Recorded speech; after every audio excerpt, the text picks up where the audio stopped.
एक बार राजस्थान में भागवत की कथा हो रही थी। वहीं एक चोर जो हर रोज चोरी किया करता था, एक दिन कथा में आकर बैठ गया और भागवत कथा सुनने लगा।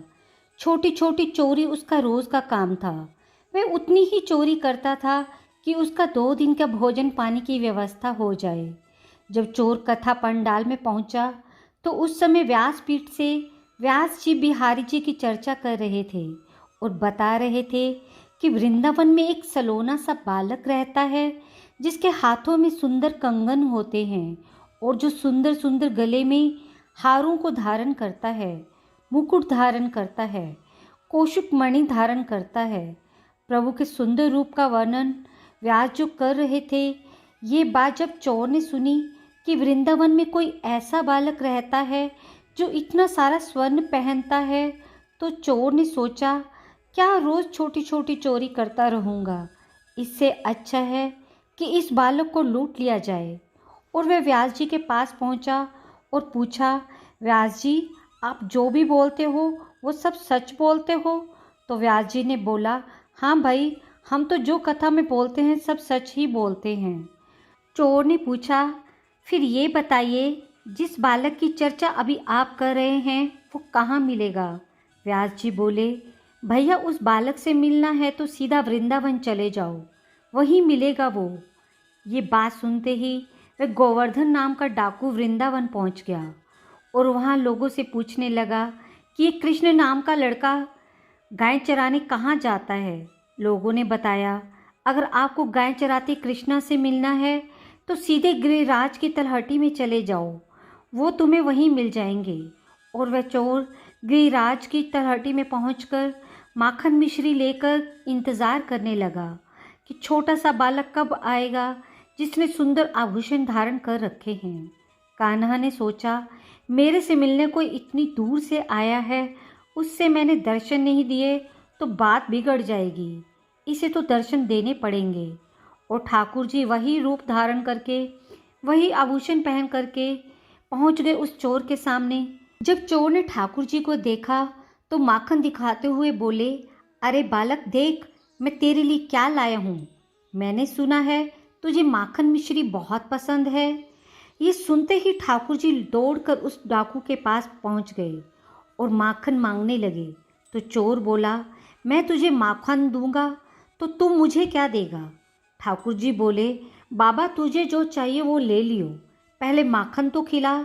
और इस तरह उस चोर ने ठाकुर जी से एक एक करके सारे आभूषण उतरवा लिए। जब ठाकुर जी जाने लगे तो उस चोर को जाने क्या हुआ, उसने ठाकुर जी को आवाज़ लगाई और बोला, अरे बालक, रुक तो सुन, बिना कुंडल के ना तेरा चेहरा अच्छा लगता है तो तू ये कुंडल मेरी तरफ से रख ले और पहन ले, और सब तो मेरा है।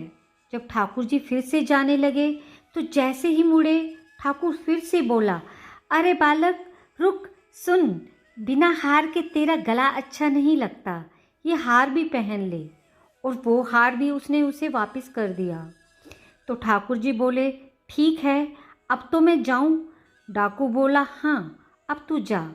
लेकिन ठाकुर जी जैसे ही मुड़े, वो चोर फिर व्याकुल हो गया, फिर से बोला, अरे बालक, रुक, बिना कंगन के तेरे हाथ फीके लग रहे हैं, ये भी पहन ले।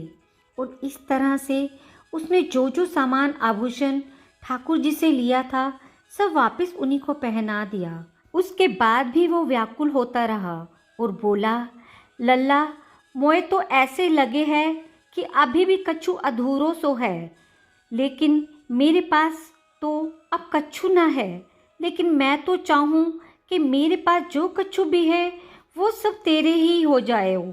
ठाकुर ने सोचा, ऐसा भक्त मुझे कहाँ मिलेगा जो ये बोल दे कि मेरे पास जो कुछ भी है वो मैं तुम्हें ही देना चाहूँ। अब तो इसके पास बस इसके प्राण बचे हैं। और ऐसा ठाकुर जी ने मन में विचार किया कि अब मैं अपने इस भक्त के प्राणों को ही स्वीकार कर लूँ। तो ठाकुर जी ने उसे मूल रूप के दर्शन दे दिए। और जिस रूप के दर्शन के लिए कितने महात्मा संत परेशान रहते हैं, चोर उसी रूप के बड़े आनंद से दर्शन कर रहा था। जैसे ही ठाकुर जी ने अपना स्वरूप दिखाया, गोवर्धन डाकू ने ठाकुर जी के चरणों में गिर गया और प्रार्थना करने लगा, हे नाथ, ये प्रभु मुझे स्वीकार करो। और उसी पल उसका शरीर वहीं छूट गया। आज भी अगर आप श्री गिरिराज जी की तलहटी में जाओ तो वहाँ गोवर्धन डाकू की समाधि का स्थान है। अब आप देखिए ठाकुर जी को पाना कितना आसान है। अगर आप सहज हैं, सरल हैं, तो बिहारी जी को पाना कोई बड़ी बात नहीं है। राधे राधे। ऐसी ही भक्तिपूर्ण और ज्ञानवर्धक कहानियों को और सुनने के लिए मेरे चैनल को सब्सक्राइब और वीडियो को लाइक करना ना भूलिएगा।